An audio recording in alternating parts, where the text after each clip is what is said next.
വയനാട് തുരങ്കപാതയ്ക്ക് പാരിസ്ഥിതിക അനുമതി ലഭിച്ചതുമായി ബന്ധപ്പെട്ട് മുഖ്യമന്ത്രി വാർത്താ സമ്മേളനത്തിൽ നടത്തിയ പ്രസ്താവന തെറ്റാണെന്ന് പ്രതിപക്ഷ നേതാവ് പിണറായി വിജയൻ.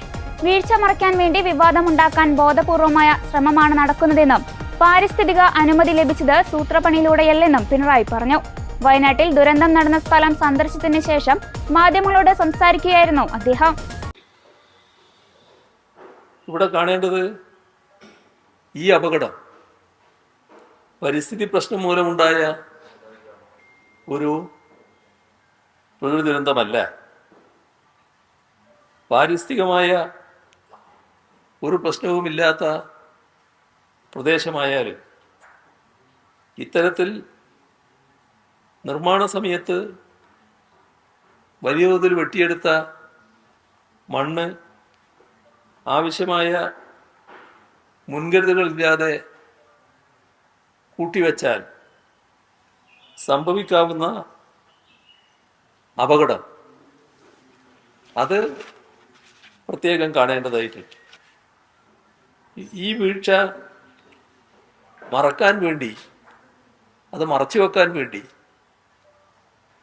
ലഭിച്ച പാരിസ്ഥിതിക അനുമതിയെ വിവാദത്തിലാക്കാനുള്ള ശ്രമം ബോധപൂർവം നടത്തുകയാണ്. പാരിസ്ഥിതിക അനുമതി ലഭ്യമായത് ഏതെങ്കിലും തരത്തിൽ സൂത്രപ്പണിയിലൂടെ ലഭ്യമായതല്ല. എല്ലാ മാനദണ്ഡങ്ങളും പാലിച്ചുകൊണ്ടാണ് പാരിസ്ഥിതിക അനുമതി ലഭ്യമായത്. ഇവിടെ 2022 ഇത് സംബന്ധിച്ച പാരിസ്ഥിതികാഘാത പഠനം നടന്നത്. സുതാര്യമായി നടന്ന പഠനമാണത്. കോഴിക്കോട്, വയനാട് ജില്ലകളിലാണ് ഈ പദ്ധതി ബാധിക്കുന്നത്. അതുകൊണ്ട് തന്നെ ഈ രണ്ട് ജില്ലകളിലും 2023 ഡിസംബർ 11, 13 തീയതികളിലായിട്ടാണ് ബന്ധപ്പെട്ട ജില്ലാ കളക്ടർമാരുടെ നേതൃത്വത്തിൽ പബ്ലിക് ഹിയറിംഗ് നടന്നത്. എല്ലാ പഠനവും പൂർത്തീകരിച്ചു. അങ്ങനെയാണ് കേന്ദ്ര സംസ്ഥാന എക്സ്പേർട്ട് അപ്രൈസൽ കമ്മിറ്റികൾ പാരിസ്ഥിതിക അനുമതി നൽകിയത്. സംസ്ഥാനവും നൽകി, കേന്ദ്രവും നൽകി. അവിടെ തീരുന്നില്ല. ഇതിനെ ചോദ്യം ചെയ്തുകൊണ്ട് കേരള ഹൈക്കോടതിയിൽ ഹർജികൾ നൽകി. ഹൈക്കോടതി ഡിവിഷൻ ബെഞ്ച് 2025 ഡിസംബർ 16 വിധി പുറപ്പെടുവിച്ചു. ഈ ആക്ഷേപങ്ങളെല്ലാം തള്ളുകയും നൽകിയ പാരിസ്ഥിതിക അനുമതി ഹൈക്കോടതി ശരിവെക്കുകയും ചെയ്തു. സുപ്രീം കോടതിയിൽ ഇതുമായി ബന്ധപ്പെട്ട പ്രശ്നം കൊടുത്തു. അവിടെ അപ്പീലായിട്ട് പോയി. അപ്പോൾ 2026 ഏപ്രിൽ 6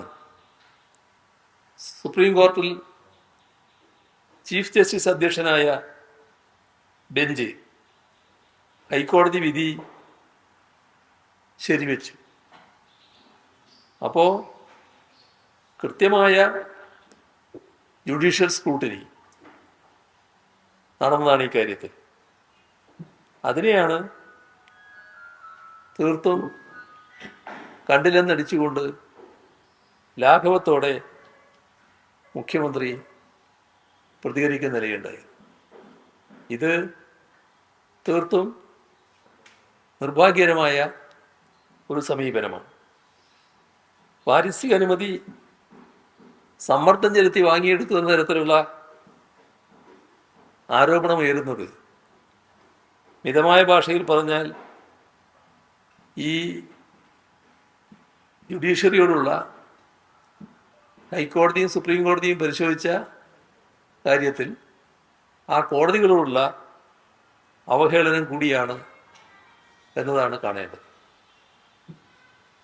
അടിയന്തരമായി ഇടപെട്ട് പരിഹാരം കാണേണ്ട വിഷയങ്ങളിൽ മന്ത്രിമാര് ഏകോപനമില്ലാതെയും പരസ്പര വിരുദ്ധമായും സംസാരിക്കുന്ന നിലയാണ് നമുക്ക് കാണാൻ കഴിഞ്ഞത്.